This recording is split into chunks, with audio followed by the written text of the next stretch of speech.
Haloyim, Yahweh Bahashem, Yahushai Bahashem, Bakakwadash, double honors to the apostles and others of great millstone who rule well over the flock. Shalom and salutations to you brothers out here, put some words of truth and sincerity. Shalom to the Akim and Akwaf, listening diligently, searching and seeking for the ways that are pleasing to the Heavenly Father. I have some more notes from an old Apostles of Great Millstone video titled Esau and His Poison. And they started out with Psalms the 58th chapter in the 3rd verse. And it says, the wicked are estranged from the womb. That verse, from the womb, that's part there, means early at birth, from infancy. Okay. Goes on to say, they go astray as soon as they be born, speaking lies. So it's getting a little more specific about their estrangement, that they're liars. It says in verse 4, their poison is like the poison of a serpent. They are like the deaf adder that stoppeth the air. The word adder in the Hebrew is pathan. It means, it's typically the northern viper. Their poison, malignity, bad spirit, or evil nature. So we're talking about the evil nature as soon as they be born that these Edomites possess. Who are the wicked, by the way?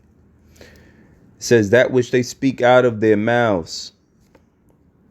That's what's the lies. The lies are coming directly from their mouths. It says a deaf adder cannot be charmed or tamed. And the taming and the charming that verse 5 speaks about, where it says, which will not hearken to the voice of charmers, charming never so wisely. It says here, to charm a snake is basically to stop them from biting. You could look at Ecclesiastes 10 and 11. Let me see if I can grab this real quick. It might be Ecclesiastes 10 and 11. But of course it could be Sirach. There it goes. It's Ecclesiastes 10 and 11. Surely the serpent will bite without enchantment. A babbler is no better. All right, so what you can expect out of a snake is for it to bite. But as we just read in verse, let's see if I can grab it, in 58 and 5, which will not hearken to the voice of charmers. So the wicked is a snake that cannot be charmed or tamed. And the charmers are none other than the elect, the teachers, the prophets of the nation of Israel. They can't hear reproof, and that's what it's going into. They can't be reproved. It says, so there's no possibility of restraining them from doing evil, i.e. spewing their deadly poison. Esau, Edom will continue to spew that deadly poison and these lies that they create. A deaf adder can never be rendered safe to approach. Why? Because it can't be charmed, and it will bite, and it will spew its poison. Esau, through television, speeches, movies, etc., is biting and injecting poison into people's minds in mass quantities, the masses. Ever wonder why a beard frightens people, or why people fear Jake who aren't smiling? These are my own independent notes I wrote here. This is all due to the envenomed tongue and lying lips of the so-called white man. And these could have been the exact words that the apostle spoke that I just wrote down in my notes. Once again, this video was done well over 10 years ago. So this is all due to the envenomed tongue and lying lips of the so-called white man. Such slanderous propaganda will have the masses, including family and friends, have you in abhorrence, as if you are the worst kind of dangerous criminal. From such a slanderer, no reputation is safe, no character is sacred. Yahweh Shah, for instance, is, drug through the mud, pretty much. He's crucified again here. There's videos of the LGBT community throwing a Bible in the toilet. The reputation and the character of Yahweh Shah is going to be slandered continuously here in America by Esau, mainly. It says, from such a slanderer, no reputation is safe, no character is sacred. For instance, Yahweh Shah, and there is no defense.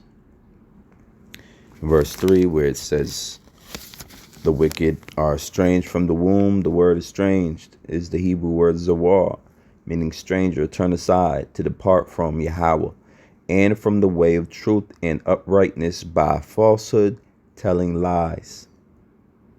I'll read that again. Estranged, zawar in the Hebrew, stranger, to turn aside, to depart from Yahweh, and from the way of truth and uprightness by falsehood and telling lies. It's the lies that caused the estrangement of our twin brother Esau. The etymology of the word apostate, mid-14th century, one who forsakes his religion or faith. From the Greek apostia, defection, desertion, rebellion. From apostonai, to defect, literally to stand off. From apo, away, stenai, to stand. Synonyms are renegade, from the Middle Latin renegari, to deny, 1580s, circa 1300s, to pervert, from Mid Latin, pervertere, corrupt, turn away, turn the wrong way, turn about.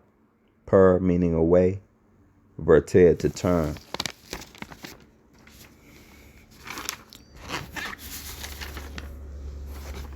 Verse 3, the word estranged, first meaning to turn aside, later goes on to mean stranger, or to be strange. A stranger, foreigner, was applied to one who is from another nation. So from as early as childhood, the wicked one, Esau, are as if they belong to another people than the people of God, the Israelites. From as early as birth, they are estranged. They are as if they belonged to another people other than the people of God, who are the Israelites. Meaning they manifest another spirit and are governed by other principles than those which pertain to the righteous Israelites. It is the speaking lies that shows their estrangement, which they do early in age. Speaking lies, false in their statements, promises, and overall character. Lord willing, this video is short, straight to the point, and edifying. Till next time, shalom.